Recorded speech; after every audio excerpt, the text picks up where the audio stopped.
A continuación, Psicolife.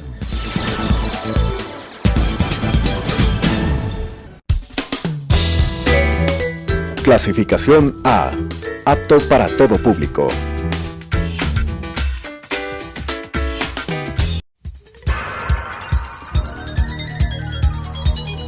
Las opiniones vertidas en este espacio por la producción y dirección del programa son de exclusiva responsabilidad de sus autores y de quienes intervienen en ellos.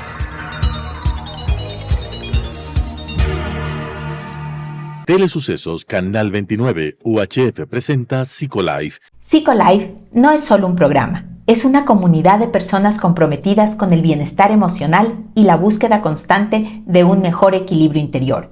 Estamos aquí para escucharte, para aprender juntos y para crecer juntos. Soy Elizabeth Montenegro. Tu viaje hacia el autodescubrimiento comienza ahora. Amigos de Psicolife, bienvenidos a esta nueva semana y a un nuevo programa más de esta serie de programas que hacemos semana a semana.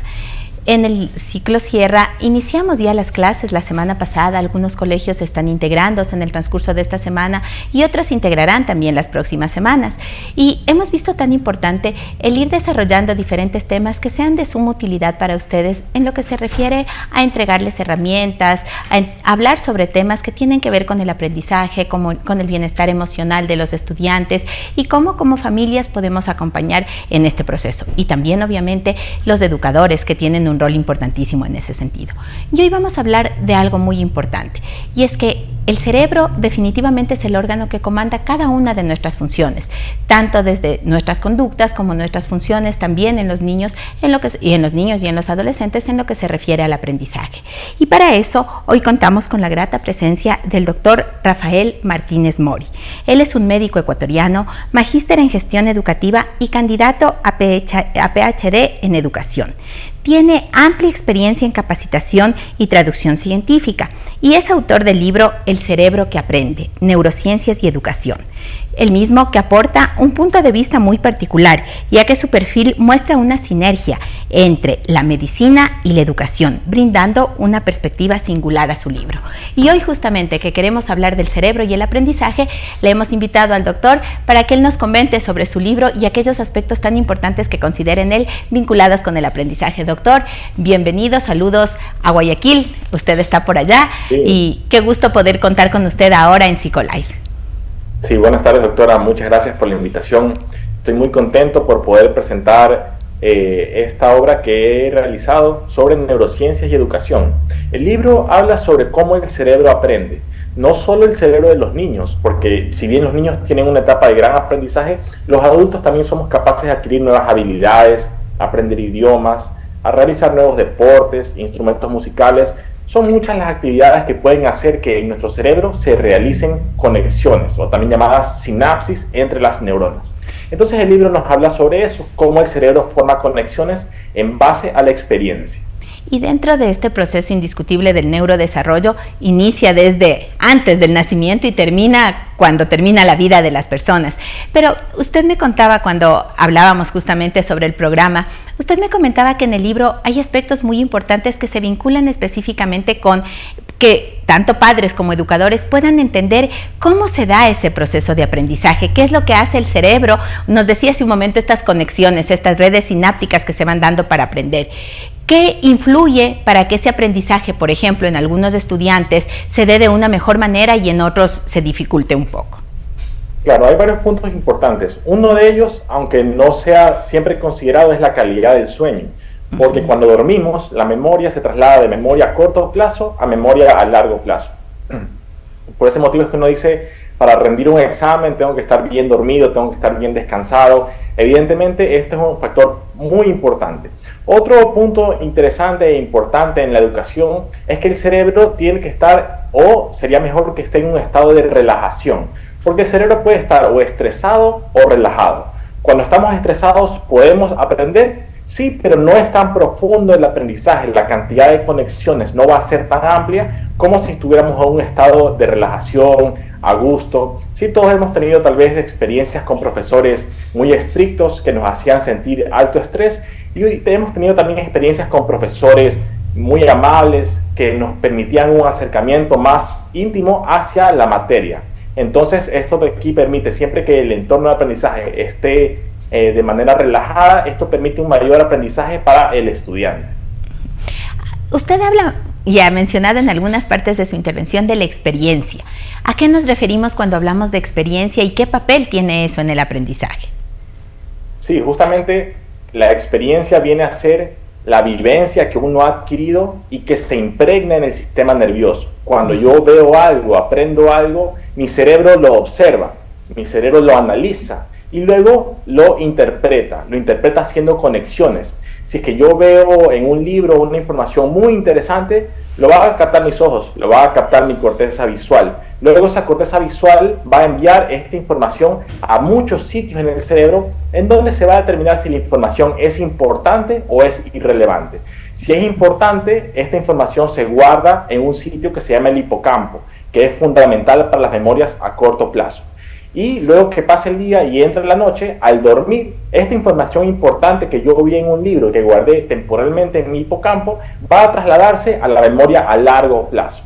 Y es importante saber que la memoria a largo plazo no se guarda en un sitio específico en el cerebro, sino en la totalidad de todas las conexiones, lo que se llama el conectoma. La totalidad de todas las conexiones es donde se guarda la memoria a largo plazo. Y claro, qué interesante, porque una parte importantísima, ¿no es cierto?, clave en el aprendizaje, tiene que ver con esta posibilidad de pasar la información de la memoria de corto plazo a esta memoria a largo plazo, donde se consolida realmente todas las experiencias que vamos teniendo a lo largo del día. Ahora, estas experiencias, para que se consoliden justamente, tienen que tener una intensidad. No todas las guardamos en la memoria a largo plazo. Deben haber algunas que impactan mucho más en la vida y en la cotidianidad de las personas, que otras que pasan más bien desapercibidas. Justamente en el libro toco el tema de las emociones. Cuando un aprendizaje tiene un componente emocional, se guarda con mucha más fortaleza en el cerebro. Por eso es que a las personas se nos recomienda estudiar aquellos temas que nos interesen, aquellas cuestiones que llamen nuestra atención, porque nosotros vamos a liberar mayor cantidad de un neurotransmisor que se llama dopamina. Un neurotransmisor es una molécula que permite la comunicación entre neuronas. Y hay un neurotransmisor específico que se llama dopamina, el cual tiene que ver con la memoria y con el aprendizaje. Entonces, por ejemplo, si yo estoy viendo un documental y no me llama la atención, no me interesa, hasta me puedo dormir, quiere decir que mi cerebro está liberando poca cantidad de dopamina. A diferencia de si estoy viendo un documental que me llama mucho la atención, estoy completamente inmerso en el contenido, eso genera liberación de grandes cantidades de dopamina, un neurotransmisor que va a hacer que la memoria se guarde con mucha fortaleza dentro del cerebro. Por ese motivo decimos que las memorias emocionales son las que se guardan con mayor fuerza y mayor contundencia en nuestro sistema nervioso. Cuando nosotros hablamos del contexto escolar, vemos que a veces los estudiantes en general se motivan mucho obviamente por actividades que a ellos les llama la atención. Pensemos a veces los videojuegos, el uso del celular, son cosas que están todo el tiempo en su vida cotidiana y les llaman mucho la atención y obviamente, claro, entonces de acuerdo a lo que usted nos dice, ahí se está generando gran cantidad de dopamina que les engancha realmente en esos procesos lúdicos. Pero, ¿qué pasa con las materias de la escuela? A veces las matemáticas, las matemáticas sobre todo, que es un área que a los chicos les suele generar conflicto, ¿no es cierto? O la lengua, claro, la lectura. ¿Qué pasa ahí? ¿Cómo generar esa motivación en ellos para que se interesen también por esas asignaturas que a veces son más complejas y se puedan dar buenos aprendizajes? Claro, muy interesante. Gracias por la pregunta. Yo pienso que los sistemas educativos son perfectibles. Quiere decir que si bien hemos avanzado bastante en educación, el camino por recorrer puede ser mucho más amplio. Entonces, una de las preguntas en educación es cómo hacer que los estudiantes se interesen por aquellas materias que tal vez no son tan llamativas para ellos. De repente puede ser en algunos las matemáticas, aunque a otros les puede interesar historia, geografía. Es muy importante el explicar el por qué estoy haciendo lo que hago. Si es que yo tengo un motivo claro de por qué es importante esto, voy a verme más abierto al aprendizaje. Por ejemplo, si un chico ya a sus 15, 16 años, 17 años le interesa la medicina, por ejemplo, se le puede hacer ejemplos de ejercicios matemáticos aplicados a los temas médicos. De esa manera habrá un poquito mayor de entusiasmo y de atención hacia aquellos problemas que se les pueda poner en clase. Entonces nosotros como gestores educativos debemos mejorar el sistema para poder hacer que la educación llegue a nuestros jóvenes de una manera más efectiva. Con lo que usted está mencionando, entonces, la propuesta, ¿verdad?, de las inteligencias múltiples tiene un sólido impacto dentro de lo que son las neurociencias y el aprendizaje. Claro, sí. Había un psicólogo apellido Gardner que él planteaba multiplicidad de inteligencias, entre las cuales hablaba de la inteligencia matemática, la inteligencia musical, la inteligencia kinestética, que es la capacidad de mover mi propio cuerpo. De repente hay alguien que hace gimnasia olímpica, que puede hacer 2 pies dobles hacia atrás, hacia adelante, la inteligencia kinestética.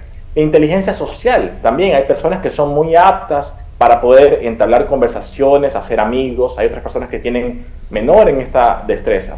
Inteligencia emocional. Sí, también tenemos, por ejemplo, la inteligencia medioambiental. Las personas que están muy conectadas con el medio ambiente, con el entorno, y que tienen una conciencia muy elevada sobre no utilizar materiales dañinos y como sociedad poco a poco ir hacia un camino más sustentable en cuanto a la industria. Entonces, evidentemente, los seres humanos somos muy diversos, tenemos múltiples inteligencias, y es un rol del sistema educativo poder esos talentos en bruto, poder hacer que florezcan para que la sociedad se vea beneficiada de los talentos de cada uno de los estudiantes. Y en términos de la neurociencia y de la neuroeducación, si nosotros logramos equilibrar, ¿verdad?, todos esos talentos, lo que estamos haciendo es que se formen más redes neuronales y que desde estos diferentes ámbitos en los cuales se está, por ejemplo, proponiendo un tema, el aprendizaje tenga ese mejor impacto y el alumno se sienta más motivado por aprender. Claro, justamente nosotros tenemos que estar atentos de qué es lo que va a generar mejor conexión a nivel de las estrategias de educación. Entonces sí, evidentemente es un tema muy puntual. Sí. Ahora, doctor, cuando hablamos de las experiencias, también tendríamos que topar estas experiencias que los padres, la escuela y también los estudiantes tienen independientemente. Hay consideraciones, por ejemplo, el espacio físico, el que puedan estar más en contacto con la naturaleza. ¿Hay diferentes aspectos que pueden tener un mejor impacto en ese neurodesarrollo que otros? Bueno, un tema tal vez un poco controversial, pero que llama mucho la atención, es el tema de las áreas verdes. En mi libro cito 2 referencias bibliográficas que nos hablan de que la cantidad de áreas verdes impacta sobre el desarrollo del cerebro, impacta en hasta 5 puntos en el coeficiente intelectual, que es una manera de muchas que existen para medir la inteligencia. Entonces, ¿esto qué nos dice? Y nos dice incluso el estudio del mecanismo. Ocurre metilación, o sea, activación y silenciamiento de ciertos genes. ¿Qué nos dice esto? Que el entorno es de gran importancia para el aprendizaje y el entorno comprende muchas aristas, entre ellos el profesor, el material, pero también el sitio físico de clase. Tenemos que como gestores educativos encontrar aquellos factores que sean beneficiosos para que un entorno educativo pueda ejercer transmisión de información hacia el estudiante. Y cuando usted se refiere a áreas verdes, nos referimos entonces a parques, a lugares de ese estilo donde los chicos están en mayor libertad y se propicia un mejor aprendizaje. Sí, claro que sí. Justamente hablamos de parques, hablamos de sitios de juegos infantiles, hablamos de lagunas artificiales, o reales. El niño, cuando está en estos espacios, su cerebro está en lo que se llama sistema nervioso parasimpático. Quiere decir, está relajado. A diferencia de cuando está estresado. Cuando está estresado, en medicina se le llama sistema nervioso simpático. Entonces, simpático es estrés y parasimpático es relajación. Cuando el niño está jugando, está en su sistema nervioso parasimpático, lo cual quiere decir que su mente está abierta a nuevas experiencias. Está abierta, por ejemplo, a conocer a nuevos amigos, encontrar nuevas maneras o nuevos juegos, encontrar nuevas maneras de aplicar el aprendizaje que ha obtenido en el colegio en juegos que realice con sus amigos. Entonces, el entorno tiene gran importancia sobre la cantidad de conexiones neuronales que se van a hacer en el cerebro de aquel joven. ¿Cómo mediar porque tanto en Quito y en Guayaquil también, las ciudades cada vez son más cemento y menos parques, menos espacios. Los chicos pasan más a veces en departamentos, reducidos espacios donde viven todo el tiempo, y a veces también tenemos instituciones educativas que son más bien estructuras grandes, ¿no? De cemento nuevamente, sí, pero no tienen esos espacios. ¿Cómo tratar de encontrar ese equilibrio para adquirir todos esos beneficios a los que usted hacía referencia? Claro, creo que inicialmente siendo conscientes de aquellas necesidades que tenemos. Por ejemplo, las aulas de clase, qué tipo de materiales, tal vez usan proyector, tal vez tienen aire acondicionado, tal vez no lo tienen. Aquí en Guayaquil, por ejemplo, eso es un factor que podría incidir en la calma y en la paz de los estudiantes. En realidad, yo creo que es importante saber que los estudiantes se adaptan al entorno en el que esté, pero somos los adultos los cuales somos responsables de garantizarle aquella educación que se merecen. Entonces, los adultos somos quienes debemos velar por aquello. Siempre pienso que debemos apreciar de dónde venimos, porque venimos de un pasado en el cual la educación era muy escasa, era solo para personas privilegiadas, pero hoy en día tenemos la gran oportunidad de que la educación llega a las grandes masas. Lo que tenemos que hacer es elevar este nivel de educación, elevar el nivel de calidad, para que las sinapsis que se formen en aquellos estudiantes se generen con mucha mayor fortaleza y puedan ellos aplicarlo en su día a día, en sus profesiones. Y no solamente aprender información teórica, sino también información práctica que les sirva, e información en cuanto a los valores. Creo que la educación en valores también, en la honestidad, en la puntualidad, en el respeto, es una forma de inteligencia que se guarda en el cerebro y que nosotros transmitimos a los más jóvenes por medio del ejemplo y por medio de la enseñanza.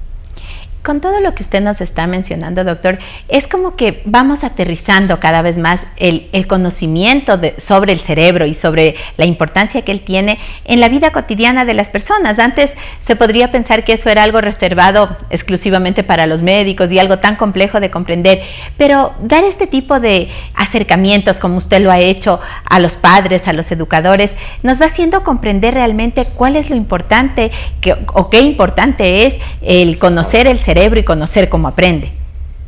Así es.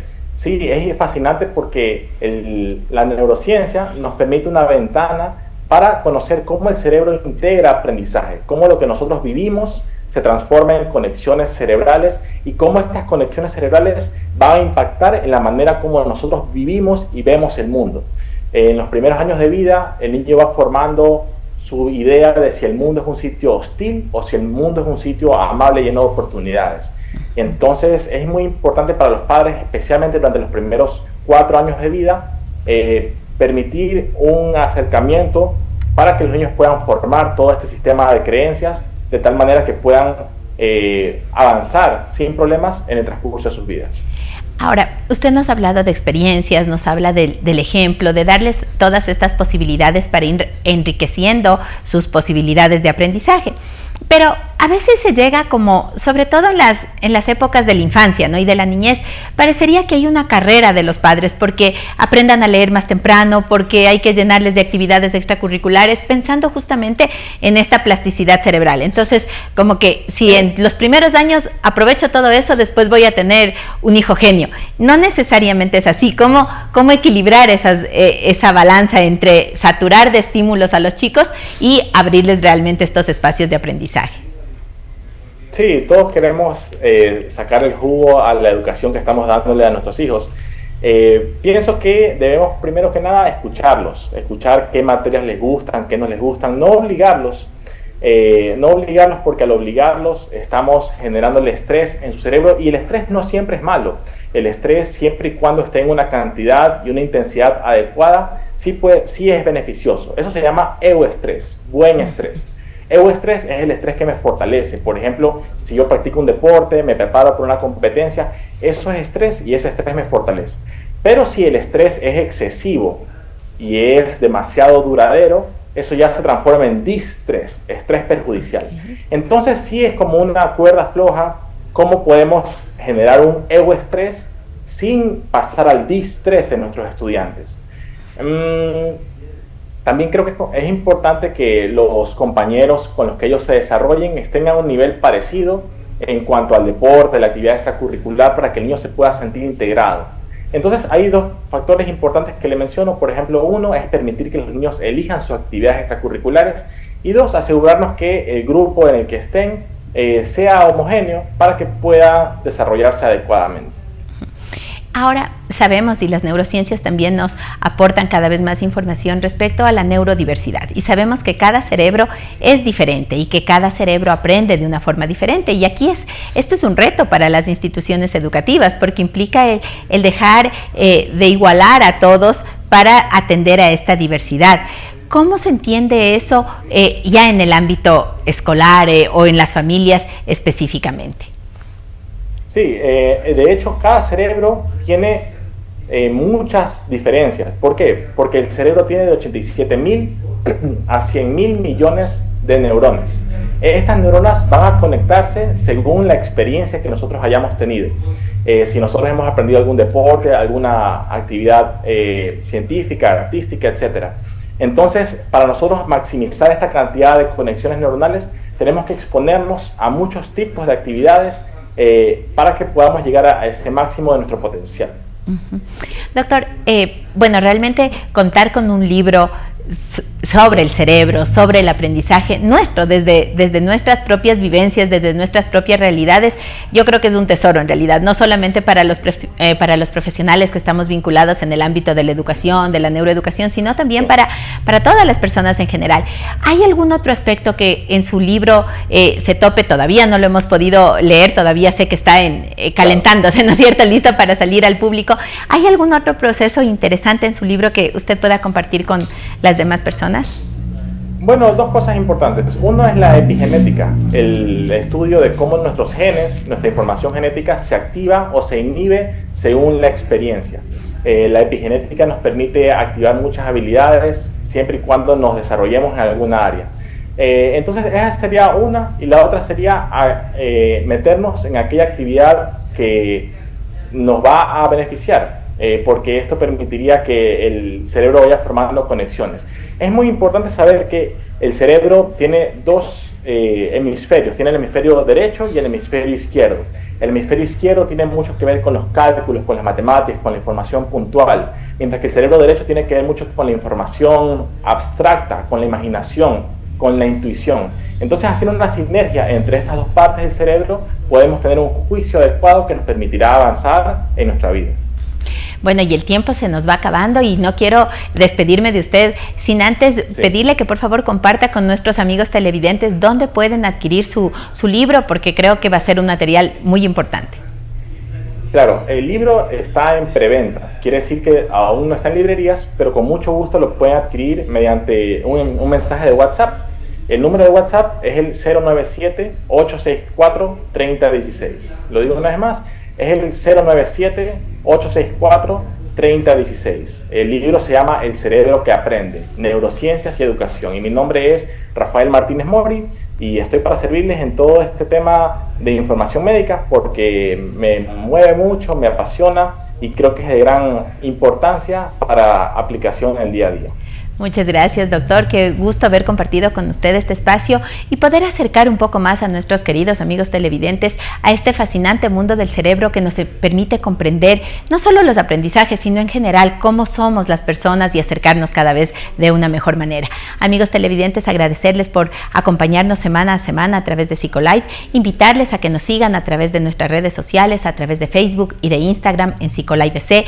Recuerden que si quieren ser parte de nuestra comunidad Psicolife, pueden escribirnos también para recibir semana a semana consejos directos sobre diferentes temas que abordamos a lo largo de nuestros programas y también compartir este programa con aquellas personas que ustedes creen que puede ser de utilidad a través de YouTube en Telesucesos Psicolife.